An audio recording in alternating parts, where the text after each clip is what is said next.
Posted by you, Com Hurry 8589.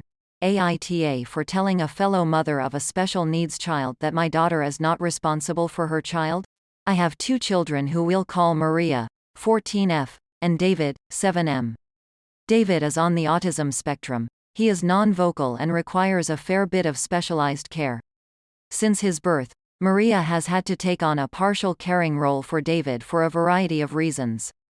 I make sure that this is not to an extent where she is taking care of him, however.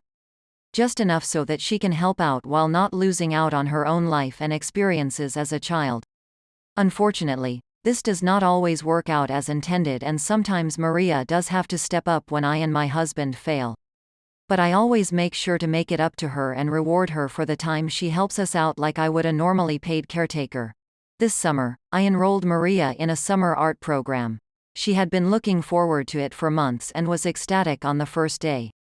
This enthusiasm quickly turned sour, and she stopped wanting to go after only the first 2 weeks. This was because Maria was essentially assigned to watch over a girl we'll call Helen. Helen is a girl who is also on the autism spectrum.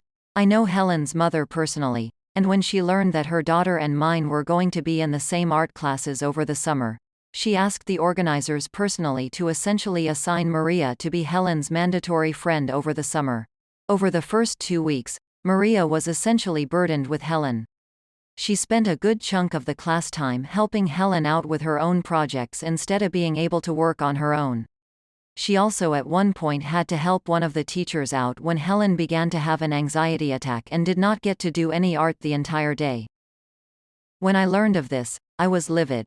I contacted the organizers of the art program and went off, demanding my money back and threatening to report them for having a student, and a minor at that, responsible for the care of a special needs child. They let it slip to me that Helen's mother told them that I and her were close friends, which is not the case. I called Helen's mother up as well and went off, demanding to know where she got the nerve to ruin my child's own experience and treat her like a caretaker for her own child. She claimed that Helen wanted to do the art program, but she was afraid that she would not be able to do it alone, that Maria had experience with special needs children and that she felt safe with her being next to Helen's side. She then yelled at me, called me a heartless asshole, and said that I should know where she was coming from. I got my money back Monday and am looking into private art tutoring options for Maria. When my husband learned what happened, he lost it. Said that I should be understanding of Helen's mother considering our own situation. So now I'm second-guessing myself. Edit. Just a quick clarification. My husband is not mad at me for pulling Maria from the class or being mad about her being used as a caretaker. He agrees that was wrong and is not happy about it. What he got mad about was me calling Helen's mom and confronting her. His point of being understanding to her was not about Maria being a caretaker for Helen. It was about Helen's mom asking in the first place. He does not agree with the way the class handled it at all, and he supports me in taking this issue all the way to the top. What he is mad about is dropping Helen's mom in and fighting with her personally. Now on to some comments. Posted by Not Twitchy. So, for the question at hand, involving Helen, NTA. You're right. Your daughter shouldn't have to look after someone if she doesn't want to, but, on that note, Maria does have to step up when I and my husband fail, do better. Because I guarantee the biggest reason she's disappointed she couldn't do the art program is that she needed a break from parenting her brother and didn't get one. I get that you compensate her, but time is a finite resource she isn't going to get back. Sister Fister 69 Hitler responded with, YTA. This reason alone is why I think OP is the your 14-year-old child is not there to pick up the slack for your failed parenting. I highly doubt they're paying her as much as a trained caregiver would make to compensate for the 14-year-old time. A reward is not hourly pay for caring for someone. I'm glad OP stuck up for their child, but they're still an stop being cheap and hire a daycare service or caregiver to let your child have a childhood again. OP responded with, I'll elaborate more on this just for context. David is in a caretaker program 9 to 5 while I and my husband work 5 days a week. I do my best to try and not rely on Maria, but some days it's just not possible. If I and my husband have to work late on the same day, or we are busy on the weekends, I do have a babysitter, but she got sick with COVID a year ago and since then she has not been available most days an emergency does come up. Only then do I ask Maria to step in. I pay her the exact hourly rate I pay the caretaker program when this happens. I wish it was different and do feel bad asking her to do this, but once or twice a month life hits me.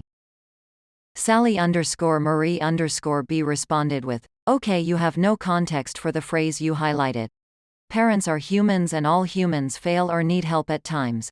I don't know why Reddit has such a hard one for no one helping anyone ever in almost any circumstance. My eldest is autistic and do you know what? He helps with his younger sibling. He's not forced, and he actually enjoys spending some time being responsible and playing with his little brother or helping him with something he can't do yet. The context for failing, might be not noticing brother is upset or uncomfortable, in which case his attentive sister steps in and helps. Families help each other. It's not abuse or parentification. It's normal family life.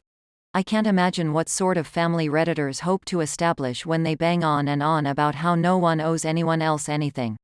A fucking toxic selfish stew of maladjusted adults and kids who will go off into the world primed to be asking the new gang AITA and being shocked when they are.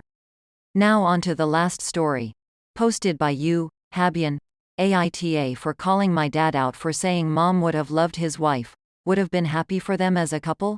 My mom died when I was 16. 3 years later dad started dating the one woman my mom hated most in the world. They had beef going on since childhood and then when they worked together it continued. Mom used to say how much she hated her, how she'd be glad when she no longer had to have her in her life. She said she was the worst person ever. It used to be a joke with my dad and my mom's family that mom would haunt her if mom was the first of the two of them to die. Everyone knew the feeling was mutual between them though. So much that people they worked with did everything, so they never had to work together, and their boss almost fired my dad's current wife back in the day for her unprofessional behavior. Dad fell in love with her though, and ever since he's been determined to paint a different picture. It turned my mom's family against him, who hated him for his choice of partner after mom. They said if he expects to reunite with mom in death then he has another thing coming because she would never forgive him for choosing her, his current wife. His choice of wife bothers me too. As well as how he talks about her and my mom. He has talked endlessly about how she would have loved his wife or how happy she would be for them. Once he even said she sent his wife to us so when I have kids, they can have a grandma. My fiancé and I were having dinner with my dad and her parents. Dad's wife was there too. Dad started off on his BS about this and I called him out and reminded him that mom hated her, and that the feeling was very much mutual while she was alive. That he had the right to move on but to stop painting a pretty picture. He told me I had done that to hurt him and that he didn't need my judgment. AITA. Now onto some comments. Posted by Just a Girl Eating Cake, NTA. Your dad is attempting to gaslight everyone around him, so he doesn't have to feel bad about his choice in partner. The other side of the situation is, he doesn't have to feel bad. He waited an appropriate amount of time after the loss of his first wife and then found love. It doesn't really matter who with. He does not require his late wife's approval or your approval. He's an adult, you're an adult, and he has every right to be happy. Lotex_style responded with, right, be with who you want to be. But stop spinning BS yarn about destiny or that your late partner sent you the one person they absolutely despised so you can be happy again. Let's try this again. 30 responded with, he told me I had done that to hurt him. That's the real problem though. His decisions hurt others. Others he supposedly loves. It's totally reasonable as well to find it weird and side-eye a relationship between a widowed guy and his deceased wife's mortal enemy that seems to be at a level worthy of a soap opera. Like seriously. He can fall in love with who he wants, but how the freak does he put himself in a situation for that to happen?